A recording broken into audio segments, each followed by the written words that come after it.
দেখতে দেখতে হায়াত শেষ। ছেলেরা আমার, দেখতে দেখতে জীবন শেষ হয়ে যাবে। দোস্ত আমার, আল্লাহকুমুত তাকাসুর হাত্তা জুরতুমুল মাকাবির। আল্লাহ বলে, হায় বান্দা, দুনিয়া বাড়ানোর নেশা তোমাদেরকে ডুবাইয়া দিল, আখিরাত ফুলাইয়া দিল। এরই মাঝে একদিন কবরস্থানেই পৌঁছে গেলাম। হাত্তা জুরতুমুল মাকাবির, একদিন কবরস্থানে পৌঁছে গেল। এ খাটের বানানি শেষ হয়েছে না, তুমি কবরে। সোফা শেষ হয় নাই, দোতলার ছাদ ঢালাই হয় নাই, তিনতলা শেষ হয় নাই, এরই মাঝে তুমি কবরে। কত স্বপ্ন, কত পরিকল্পনা, বাড়ি গাড়ি নারী সব রেখে একদিন অমীমাংসিত রেখা, অপূর্ণ রেখেই তুমি একদিন কবরে চলে আসবা। অথচ আখিরাতের কিছুই করলা না, দুনিয়াও শেষ করতে পারলা না। আহা বান্দা, করলাটা কি? আহা বন্ধু, কি করলা, কি করলা? ছেলেরা বলো, এত নারী দেখা কি হবে শেষ পর্যন্ত? ভাইয়া, সারাদিন তোমরা যারা নারী, ছবি, মোবাইল, অশ্লীল দৃশ্য দেখে, শেষ পর্যন্ত কখন থামবা? প্রিয় ভাই আমার, কোন দিন থামবা? কোন দিন থামবা? তোমার কি কোনোদিন রাত ভোর হবে না? তোমার কি যৌবন শেষ হবে না? তোমার 18 বছর 20 বছরের হায়াত, এটা কি কোনোদিন আর 40 বছর হবে না? একদিন তোমার চোখের পাওয়ার কমে যাবে, একদিন কোমরের ব্যথা বাইরে যাবে, একদিন তোমারও শরীরের সমস্ত অঙ্গ প্রত্যঙ্গে দুর্বলতা চলে আসবে। খুব দ্রুত, খুব দ্রুত। আল্লাহ তাআলা বলেন, সুম্মা নুখরিজুকুম তিফ ওয়া নুকিররু ফিল আরহামি মা নাশাউ ইলা আজালিম মুসাম্মা। আমি মায়ের পেটে সন্তানকে একটি নির্দিষ্ট সময় পর্যন্ত রাখি। সুম্মা নুখরিজুকুম তিফলান, অতঃপর আমি আল্লাহ শিশু, এক বাচ্চা হিসাবে মায়ের পেট থেকে বের করে আনি। এরপরে সুম্মা লিতাবলুগু আশুদ্দাকুম, এরপরে সেই বাচ্চাটা তোমরা ধীরে ধীরে শক্তি সামর্থ্যবান হতে থাকো, মানে আস্তে আস্তে কিশোর, তরুণ, যুবক হইতে থাকে। এ হইতে হইতে আগাইতে আগাইতে এর মধ্যে আমি আরো 2টা কাজ করি। আল্লাহ বলেন, একটা হলো অমিনকুম মান ইউতাওয়াফফা বিদ ক্বাবলু, আমি এর মাঝে অনেককে এই কিশোর, তরুণ, যৌবন হতে হতে দেই। আর অমিনকুম মান ইউরাদ্দু ইলা আরদালিল উমর, আর কাউকে কাউকে আমি একেবারে চূড়ান্ত বৃদ্ধ বয়সে পৌঁছাই। কিন্তু সবাইকে সমান তালে বুড়া বানাই না। তাহলে যদিও হায়াত 60 মনে করো, সবার তো 60 না প্রিয় বন্ধু, সবার তো 60 না। তোমার যে 60 পর্যন্ত বয়স যাবে তার কি নিশ্চয়তা? তোমার দাদা ঠিক আছে 60 বছর বয়স পাইছে, কিন্তু তুমি যদি না পাও। তোমার বড় আব্বা 90 বছর বাচ্চা ঠিক আছে, তুমি যদি না পাও, তো তওবা করবা কখন? তওবা করবা কখন? ওয়ালাইসাতিত তাওবাতু লিল্লাযিনা ইয়ামালুনা সাইয়্যাত হাত্তা ইযা হাদারা আহাদাহুমুল মাউত ক্বালা ইন্নী তুবতুল আন। আল্লাহ বলেন, ও বান্দা, নাফরমানি করতে করতে যখন চূড়ান্ত মৃত্যু এসে যায়, মালাকুল মউত আজরাইল পৌঁছে যায়, মৃত্যুর গড়গড়া, মানুষের মৃত্যুর পূর্বে শেষ একটা শ্বাস টান উঠে, এই গড়গড়া যখন এসেই যাবে, আল্লাহ বলে, তখন তো সব নাফরমান বান্দাই বলবে, আল্লাহ আমি এখন তওবা করলাম। খোদার কসম, আল্লাহ বলে, ওয়ালাইসাতিত তাওবা, সেই তওবা আমি আল্লাহর কাছে গ্রহণযোগ্য নয়, সেই গ্রহণযোগ্য নয় বান্দা। ওয়ালাইসাতিত তাওবাতু, আমি আল্লাহ তাআলা সেই তওবা গ্রহণ করব না বান্দা। তখন আর ফিরতে পারবা না ভাই আমার, ফিরতে পারবা না, মনে পড়বে সব। ওয়াজিআ ইয়াউমাইদিন বিজাহান্নাম ইয়াউমাইদিন ইয়াতাযাক্কারুল ইনসানু ওয়া আন্না লাহু যিকরা। আল্লাহ বলে, বান্দা, হাসরের ময়দানে তোমাদের চোখের সামনে জাহান্নামকে ফেরেশতারা টেনে আনবে। তোমরা যখন নিজ চোখে জাহান্নাম দেখবা, লা তারাবুন্নাল জাহিম, নিজ চোখে যখন জাহান্নাম দেখবা, ইয়াউমাইদিন ইয়াতাযাক্কারুল ইনসান, সেদিন তোমাদের দুনিয়ার জীবনের সব কথা মনে পড়বে। ওয়া আন্না লাহু যিকরা, কিন্তু বলো না বান্দা, সেদিন মনে পড়ে কি লাভ হবে? কি আজীব কথা! ওয়া আন্না লাহু যিকরা, বলো না বান্দা, মনে পড়ে কি হবে? সেদিন বুঝে লাভ কি হবে? কাল্লা লাউ তা'লামুনা ইলমাল ইয়াকিন। আজকে যদি কোরআন থেকে শুনে, রাসূলের হাদিস শুনে উলামায়ে কেরামের নসিহত শুনে আজকে যদি বিশ্বাস করতা কত না ভালো হতো। এটা কোরআনের আয়াত। আল্লাহ বলেন আজ যদি বুঝতা বান্দা তাহলেই খুব ভালো হতো, কিন্তু একদিন তো দুই চোখে জাহান্নাম দেখবা, নিজ চোখেই দেখবা বান্দা, সেদিন সব বুঝবা, কিন্তু লাভ কি হবে? ইয়াউমা ইউকশাফু আন সাকিন ওয়া ইউদআউনা ইলাস সুজুদি ফালা ইস্তাতিউন। আল্লাহ বলে যেদিন হাসরের ময়দানে তোমাদের সকলকে সারা দেহ বিবস্ত্র করে সম্পূর্ণ বিবস্ত্র শরীরে কাপড়বিহীন দাঁড় করানো হবে, সেদিন আল্লাহর ফেরেশতা ডাক দিয়ে বলবে নাফরমান, তোর জীবনে যেই সেজদাগুলো ছুটে গেছে নাফরমান, আজকে হাসরের ময়দানে সেই সেজদাগুলো দে। আল্লাহর কসম বন্ধু, আল্লাহ কোরআনে বলছে ফালা ইস্তাতিউন, লক্ষ কোটি বার চেষ্টা করেও বান্দা সেদিন হাসরের ময়দানে একটা সেজদাও আর দিতে পারবা না। আজ তো পারতা, কেন নামাজ পড়লা না? কেন নামাজ পড়লা না বলো ভাইয়া? কি লাভ হবে আমার মহব্বত কইরা? একদিন শুনবা আনিসুর রহমান আশরাফি নামে এক বক্তা ছিল, ওই মরে গেছে। একদিন শুনবা বন্ধু, ওই মাওলানা আমগো এলাকায় সব সময় আসতো, সে মরেই গেছে। মৃত্যু তারে কবরে পৌঁছায় দিবে। কি লাভ হবে? তুমি পছন্দ করলেও তো আমারে রাখতে পারবা না, আমি পছন্দ করলেও তো তোমারে রাখতে পারবো না বন্ধু। সব তো মালিকের কবরে চলেই যেতে হবে। হাত্তা জুরতুমুল মাকাবির, আল্লাহ বলে একটা সময় তো কবরেই পৌঁছে যাবা। কাল্লা সাউফা তা'লামুন, তখন বান্দা কবরে সেই জানতে পারবা নাফরমানির পরিণতি কি। নাফরমানির পরিণতি কি? আল্লাহ আমাকেই বুঝদান করে। হ্যাঁ, এজন্য আফসোস করতে হবে ভাই আমার, আফসোস করতে হবে। এতগুলো ছেলে তোমাদের কাছে আমি হাত জোড় করে বলব, আর কতদিন বলতে পারবো তাও তো জানি না, আর কয় বেলা বলতে পারবো তাও তো জানি না। হাত জোড় করে বলি ভাইয়া, নামাজ পড়ো। কেন নামাজ পড়বা না? নামাজে অনেক শান্তি, নামাজে অনেক তৃপ্তি, নামাজে অনেক মজা। আল্লাহর কোরআন অনেক সুন্দর, অনেক শান্তিময়। তুমি পড়ে দেখো, ওই নারীর ছবিতে শান্তি নাই ভাইয়া।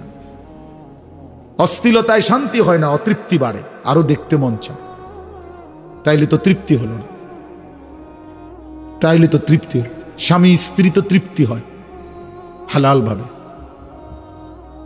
কিন্তু অসভ্যতা জিনা ব্যভিচারে তৃপ্তি হয় না। ওই জানোয়ারের ক্ষুধা আরো বাড়ে, যৌন ক্ষুধা। ওই জানোয়ার একসময় কুত্তার মতো হয়, শুয়োরের মতো হয়। ব্যভিচারী অসভ্য নারী লোভী একদিন কুকুরের মতো হয়ে যায়। ইন তাহমিল আলাইহি ইয়ালহাস, এরপরে কি আও তাতরুকহু ইয়ালহাস। জানেন না এটার অর্থ মিয়া কি? বুঝবেন মনে না করলে। আল্লাহ তাআলা বলছে কুত্তার স্বভাব, ফামাসালুহু কামাসালিল কালব। এই কালব অর্থ কুত্তা। আল্লাহ বলছে দুনিয়া লোভী কুত্তার মতো। মানে কি? ইন তাহমিল আলাইহি ইয়ালহাস আও তাতরুকহু ইয়ালহাস। তার উপরে বোঝা চাপাই দিল, জিহ্বা বাইর করে দেয়, ছাড়া দিল, জিহ্বা বাইর করে দেয়। এটা অর্থ, আয়াতের অর্থ মিয়া। আল্লাহ বলছে নাফরমান কুত্তার মতো, কুত্তা এটা। ফামাসালুহু কামাসালিল কালব। কালব অর্থ কি? কুকুর, কুকুর, কুকুর, কুত্তা।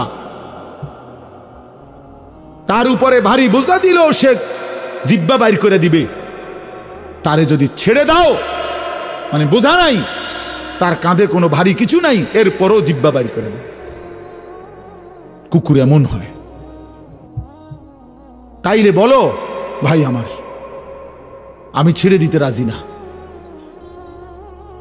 আমি এমনও বুঝি বেশি দিন বাঁচতাম না। খালাস। কিন্তু এটা আমাদের বোঝা উচিত। কেন গুনাহ করবা ভাইয়া? তোমাদের অগণিত ছেলের চেহারা দেখলে বোঝা যায় তোমরা নামাজ পড়ো না। তোমাদের চেহারা দেখলে তোমাদের চেহারা কালো, তোমাদের চেহারা পাষাণ।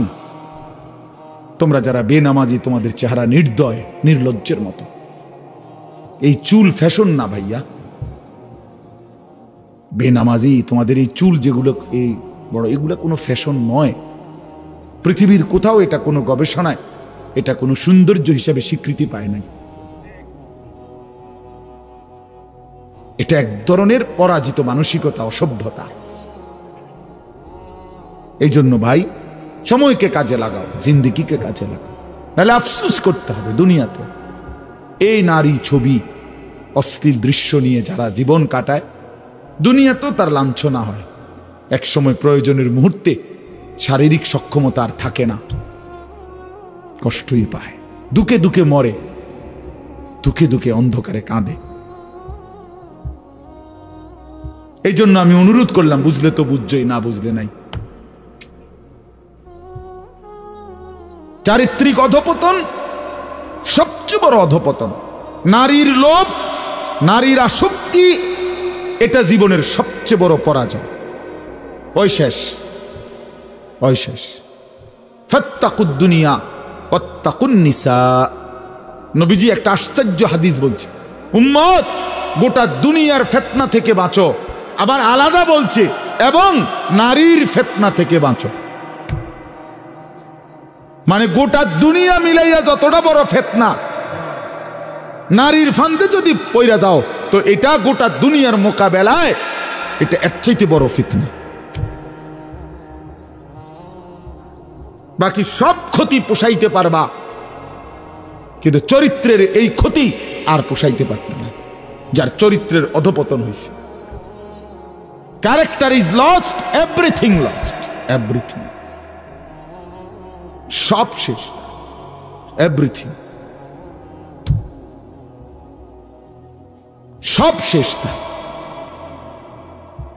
আল্লাহ তাআলা কোরআনুল কারীমে বলেছেন, ওয়ালা তাকরাবুজ জিনা, জিনা ব্যভিচারের কাছেও যেও না। কোন নারীর দিকে তাকানো, যার প্রতি দেখার অনুমতি না, এটা জিনা, চোখের জিনা। কোন নারীকে ছুঁয়ে দেখা অবৈধভাবে, এটা ছাতের জিনা। কোন নারীর সাথে অবৈধ কথা বলা, মোবাইলে হোক আর সরাসরি হোক, এটা মুখের জিনা, জবানের জিনা। কোন নারীর উদ্দেশ্যে সামনে হেঁটে যাওয়া, পা দিয়ে এগিয়ে যাওয়া, এটা পায়ের জিনা। আল্লাহ রাসূল বলছেন, কোন নারীকে নিয়ে জল্পনা কল্পনা করা, এটা অন্তরের জিনা। আর লজ্জাস্থান দ্বারা যেই জিনা করে, এটাও জিনা। এই জন্য প্রত্যেক নারীর প্রতি আসক্ত ব্যক্তি এ জিনাকার, ব্যভিচারী, ব্যভিচারী। এই জন্য এটা মনে রাখতে হবে। স্বামী স্ত্রীর সম্পর্ক ব্যতীত অন্য যেই কোনো সম্পর্ক, এটা প্রেম নয়, ভালোবাসা নয়। এটাকে ভালোবাসা বলে না, এটাকে মহাব্বত বলে না, তুমি বললেই হবে না। ওই সিনেমার নর্তকী বলছে প্রেম স্বর্গীয়, গড গিফটেড, আমরা চাঁদ সাক্ষী, সুরজ সাক্ষী। তোমার কপালে ফিসার বাড়ি, আমার কপালে জুতার বাড়ি, চলো দুইজন ভাগ্যা পড়ি। এগুলো কি অসভ্যতা? এটা প্রেম নয়, বিবাহ বহির্ভূত নারী পুরুষের যেই কোনো সম্পর্ক, এটা জিনা, জিনা, জিনা, জিনা, ব্যভিচার, ব্যভিচার, ব্যভিচার। আর আল্লাহ ওয়াদা করছে কোরআনে, ব্যভিচারী শোন, ইউদাআফ লাহুল আযাবু ইয়াউমাল কিয়ামা। ব্যভিচারীকে আল্লাহ বলছে, হে জিনাকারী ব্যভিচারী, হাসরের ময়দানে তোরে আমি ডবল ডবল ডবল ডবল রিডবল রিডবল তোরে শাস্তি দেব। ইউদাআফ মানে ডবল ডবল। ওয়া ইয়াখলুদ ফীহি মুহানা, এই সূরা ফুরকানের আয়াত, সরাসরি আয়াত। ওয়াল্লাযীনা লা ইয়াদউনা মা'আল্লাহি ইলাহান আখারা ওয়া লা ইয়াকতুলুনা আন-নাফসা আল্লাতী হারামাল্লাহু ইল্লা বিল হক ওয়া লা ইয়াজনুন। এই যে জিনা, ওয়া মান ইয়াফআল যালিকা ইয়ালকা আসামা। আল্লাহ বলেন, জিনা যে করবে সে পাপী হিসাবে গণ্য হবে, শাস্তির মুখোমুখি হবে এবং তার শাস্তি হবে ডবল ডবল। এবং ওয়াখলুদ ফীহি মুহানা, আল্লাহ বলেন এবং তাকে আমি আল্লাহ লাঞ্ছিত কইরা বেইজ্জতি কইরা হাসরের ময়দানে সমস্ত মানুষের সামনে লাঠাইয়া ফেরেশতারে দিয়া অপমানিত করে চিরস্থায়ী জাহান্নামে ফেলে দেব। এটা কোরআন শরীফের তরজমা। রঙের গুড্ডি উড়াও, হ্যাঁ মানুষের বেডি চাও। সিনেমার নর্তকী দেখো, মোবাইলের অসভ্য নারী দেখো, যার নিজের কোনো চরিত্র নাই যে নারীর, সে তোমারে কি সুখ দিবে? সে কিভাবে সুখ দিবে? আল্লাহ আমাদেরকে বুঝার তৌফিক দান করে। এরপরের আয়াত আল্লাহ বড় সুন্দর বলছে, আজীব, হতাশ করে নাই আমাদেরকে, আল্লাহ নিরাশ করে নাই। ওহ, মালিক বড় মেহেরবান। কয় যে ইল্লা মান তাবা, হ্যাঁ তবে কেউ যদি তওবা করে ফিরে আসে, ও আমানা, আমি আল্লাহর উপরে ঈমান রাখে, ও আমিলা আমালান সালিহান, নেক আমল করতে শুরু করে, আল্লাহ বলে বান্দা তাহলে আমি ওয়াদা দিলাম, ফাউলাইকা ইউবাদদিলুল্লাহু সাইয়্যাতিহিম হাসানাত, তোর পিছনের সব গুনাহ আমি মাফ করে গুনার পৃষ্ঠাগুলো আমি নেকি দিয়া পূর্ণ করে দেব।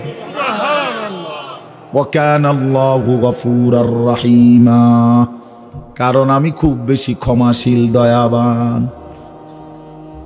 যদি বান্দা ছেড়ে দাও তাইলে আমি মাফ করে দেব, গুনার পৃষ্ঠা নেকি দিয়ে পূর্ণ করে দেব। চলো বন্ধু ফিরে আসি, ঠিক আছে না? ইনশাআল্লাহ বলো নওজোয়ান, ইনশাআল্লাহ বলো। ফিরে আসো, ভালো নামাজ পড়ো, সেজদা করো, চেহারাটা সুন্দর হবে, অনেক ভালো লাগবে, মায়া লাগবে, মানুষ আদর করবে, মহব্বত করবে। নামাজি ছেলে রে সবাই মহব্বত করে, বেনামাজি রে অসতে রে সে সুর কর, ফুট্টা খোর, বাবা খোর, ডাইল খোর, ইয়াবা খোর, হারাম খোর, অসিব্য অসিব্য। মানুষে করে তারে মনটা চায় ফাঁসাতে একটা লাত্তি মারি। তো তাহলে এত ঘৃণা, এত অপমান নিয়ে বেঁচে থাকার চাইতে বেটা মরে যাওয়া ভালো, বেটা মরে যাওয়া ভালো, বেটা এত বেইজ্জতির চাইতে বেটা এই জীবনের কি অর্থ আছে বেটা, যে জীবনে তোকে কেউ পছন্দই করে না বেটা। আল্লাহ আমাদেরকে মাফ করে দেন। চলেন এই তর্জমা শুনেন এবার। আল্লাহ তাআলা বলেন, ইজা জুলজিলাতিল আরদু জিলজালাহা ওয়া আখরাজাতিল আরদু আসকালাহা। আল্লাহ তাআলা বলে, বান্দা শুনো, ইসরাফিলকে দিয়ে আমি দুইবার ফুঁ দেব। প্রথমবার ফুঁ দিলে গোটা জমিন ও আসমান, এই মাটির উপরে যত কিছু আছে 7 আসমান পর্যন্ত সব ভেঙে যাবে, সব চুরচুর হয়ে ভেঙে চুরে কিয়ামত হবে এবং সমস্ত কিছু মা সেওয়াল্লাহ, আল্লাহ ব্যতীত সব কিছু মাটির নিচে চলে যাবে। এক কথায় বললাম, এই হলো কিয়ামত। এই হলো কি? ইদাস সামাউন ফাতারাত ওয়া ইদাল কাওয়াকিবুন তাসারাত ওয়া ইদাল বিহারু ফুজ্জিরাত ইদাস সামাউন শাক্কাত। এই ওর অনেক আয়াত আছে। তাহলে 1 নম্বর ইসরাফিল আল্লাহ ফুঁ দেওয়াইলে সারা পৃথিবীর সবকিছু ভেঙ্গে চুড়ে মাটির নিচে দাফন হয়ে যাবে। এবার জমিনের উপরে, মাটির উপরে আর কিছু নাই, আছে শুধু একজন, তিনি আল্লাহ। আল্লাহু আকবার। হাদিসের মধ্যে আছে আল্লাহ তাআলা নিজে ডাক দিবে এই অবস্থায়, চারিদিকে কেউ নাই। আল্লাহ তাআলা বলবেন, আইনাল মুলুক, বাদশারা তোরা কইরে, আইনাল জব্বারুন, অহংকার করতি বড়াই করতি তোরা কই, আইনাল মুতাকাব্বিরুন, গর্ব করতি যারা তোরা কই, আয় আয়। ফেরাউন তুই কই আয়, কেউ নাই। তা আল্লাহ নিজেই বলবেন, লিমানিল মুলকুল ইয়াউম, আজ রাজত্ব কার? করতে কইবেন আপনি আছেন না? না, সেদিন কেউ নাই। আল্লাহ নিজেই বলবে, লিল্লাহিল ওয়াহিদিল কাহ্হার, এই কথা আল্লাহই বলবে। আজ রাজত্ব শুধুই এক প্রবল প্রতাপান্বিত মহাপরাক্রমশালী একক আল্লাহর। আচ্ছা, আজীব কথা বোঝেন নাই তো? মানে আল্লাহ তাআলা এখানে এসে বলার শব্দের ঢং বদলাই লেছে। দুনিয়াতে আল্লাহ প্রত্যেকবার কইছে, আমি গফুর, আমি রাহিম, আমি গফুর, আমি রাহিম, ক্ষমাশীল, দয়াবান। আজকে যখন বিচারের টাইম হইছে হাসরের ময়দানে, অহন কয় কি লিল্লাহিল ওয়াহিদিল কাহ্হার। হায় হায়, শব্দই বদলাইলেন মালিক, আল্লাহ বদলাই ফেলছে শব্দ। আজকে আমি শুধু রহমান আর রহিম গফুর না বান্দা, আজকে আমি মহাপরাক্রমশালী। আজ আমি দেখাবো তোরে আমি কি করতে পারি। আজকে টাঙ্গাইয়া ফিডুমু নাফরমান, বাদ্দুগা খাওয়াইছি, কদ্দুর ঘুম যাইতে দিছি, তুমি মনে করছো আমি তোমারে আর কিচ্ছু বলবো না, তুমি সারা রাত বেড়ি চাইয়া শেষ করে লাইলা। অসভ্য কোথাকার, লম্পট কোথাকার, চরিত্রহীন কোথাকার। কেন আমার রাত শেষ করে দিলি বান্দা? আমি এজন্য রাত দিয়েছিলাম। 365 দিনে কোনদিন ফজরের নামাজ পড়লি না বেঈমান? এমন শক্ত নাফরমান কেমনে হইলি? এত বড় বেঈমান কেমনে হইলি নাফরমান? কি মনে করছিলি আমি মালিক ধরবো না? হ্যাঁ, আল্লাহ তাআলা বলেন এরপরে একটা লম্বা সময় পরে আবার ইসরাফিলকে জীবিত করে আল্লাহ বলবেন, ইসরাফিল দ্বিতীয়বারের মতো আবার ফু দাও। দ্বিতীয়বারের মতো ইসরাফিল আবার ফু দিবে। এবার আবার জমিনের মধ্যে ভূমিকম্প শুরু হবে। এ কাঁপতে কাঁপতে জমিনের নিচে যা কিছু আছে সব কিছু জমিনের তলদেশ থেকে উপরে চলে আসবে। ইজা জুলজিলাতিল আরদু জিলজালাহা, ইসরাফিলের দ্বিতীয় ফুতে জমিনের মধ্যে ভূমিকম্প শুরু হবে। ও আখরাজাতিল আরদু আসকালাহা, আর জমিন তার তলদেশে যত কিছু ছিল বোঝা, জমিনের কাছে বোঝা সব কিছু সে উপরে মাটির উপরে উঠাইয়া দিবে, বের করে দিবে। এটাই হাসরের মাঠ। আচ্ছা, আপনারা একটা মজার কথা জানেন, হাসরের মাঠ কোথায় জানেননি? কথা বলেন না কেন?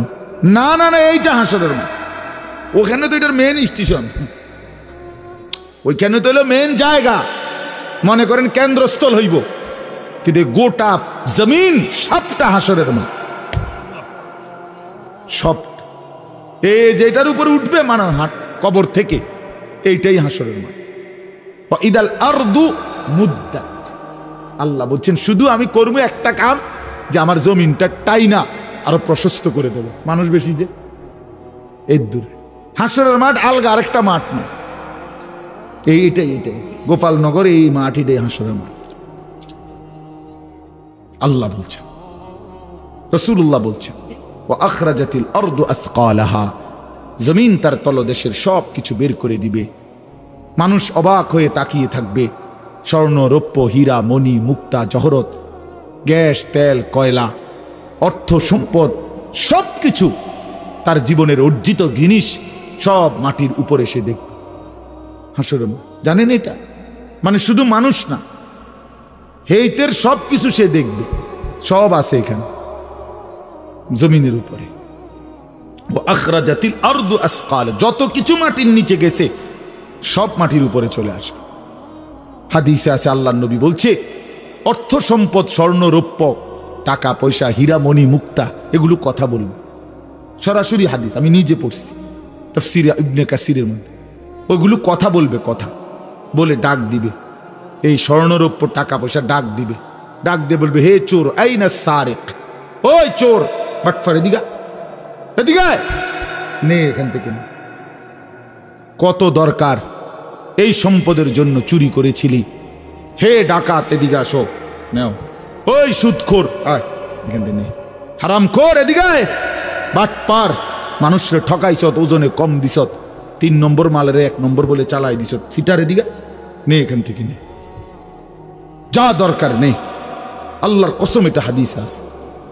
এবং নবীজি সবচেয়ে আরো বলছে, আহা, সম্পদ ডাক দিয়ে বলবে, হে আত্মীয়তার সম্পর্ক ছিন্নকারী, তুই আয়। চাচারে সম্পদ দেশ নাই, ভাইরে দেশ নাই, ভাতিজারে বঞ্চিত করছ, আপন ফুফুরে, আপন বোনেরে, আপন জনকে সম্পদ দেও নাই, খোঁজ নেও নাই, খবর নেও নাই। কাতিউ রাহমিন, যারা আত্মীয়তার সম্পর্ক ছিন্ন করেছিল, বেঈমান, আসো তোমরা, আজ কি পরিমাণ সম্পদ দরকার, নাও নাও।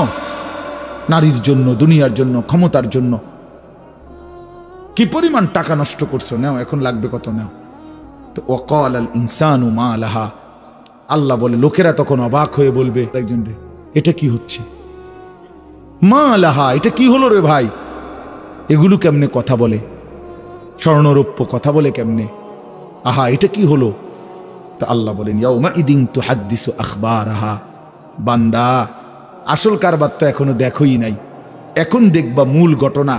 সেটা হলো তোমার পায়ের নিচের জমিন এবার তোমার পুরা জিন্দিগির উঠা বসা, নড়া চড়া, হাসি কান্না, রাত দিন, একাকী প্রকাশ্য, তোমার জিন্দিগির প্রতিটা প্রকাশ্য গোপন অন্তরের ভিতরের জল্পনা কল্পনাও যা ছিল সব যা করছো এই জমিনের উপরে, এই জমিন এখন আমি আল্লাহর সাথে তোমার সামনে আমার কাছে তা শুনাবে। ইয়াউমাইদিন তুহাদ্দিসু আখবারাহা, সেদিন জমিন তোমাদের জীবনের সব খবর দিবে। ওয়া শাহিদা আলাইহিম সামউহুম ওয়া আবসারুহুম ওয়া জুলুদুহুম বিমা কানু ইয়ামালুন। আল্লাহ বলে কান, চোখ এবং তোমাদের চামড়া, সারা দেহের তোমাদের জিন্দিগির সমস্ত কর্মকাণ্ড সম্পর্কে সাক্ষ্য দেবে। আল্লাহ বলেন ইন্নাস সামা ওয়াল বাসারা ওয়াল ফুআদা কুল্লু উলাইকা কানা আনহু মাসউলা। দোস্ত হানিফ ভাই যদি পড়তো কেমন সুন্দর হইতো। আমি তো কোনো কামেরই হইলাম না, আমি তো বন্ধু সুন্দর করে পড়তে পারি না, কিন্তু প্রতিটা অক্ষরের মধ্যেও বাপ আমার তো কলিজার মিশ্রিত আছে। আল্লাহ বলে বান্দা কান, চোখ, এমন কি তোমার দিল, তোমার অন্তরের প্রতিটা কল্পনা জল্পনাও আমি জিজ্ঞেস করব। কানকে বলবো কি শুনেছিলি বল, চোখকে বলবো কি দেখেছিলি বল, অন্তরকে বলবো কি ভেবেছিলি বল। শরীরের প্রতিটা চামড়া জুলুদুহুম, প্রতিটা চামড়াকে বলবো যা যা করেছিলা বলো বলো বলো। ক্বালু লিমা শাহিদতুম আলাইনা, বান্দা নিজেই নিজের অঙ্গ প্রত্যঙ্গকে বলবে, সারা দেহকে বলবে হায় তোমরা কেমনে আমার বিরুদ্ধে সাক্ষ্য দিলা। ক্বালু আনতাকানাল্লাহুল্লাযী আনতাকা কুল্লা শাই, নিজ দেহের অঙ্গ প্রত্যঙ্গ বলবে বান্দা যে মালিক সব কিছুর জবান খুলে দিছে, দেখো না স্বর্ণ কথা বলে, রৌপ্য কথা বলে, মাটি কথা বলে, সব কিছুর জবান যেই মালিক খুলে দিয়েছে সেই আল্লাহ আমাদের জবানও খুলে দিয়েছে। আল্লাহ আমাদেরকে মাফ করে দেন।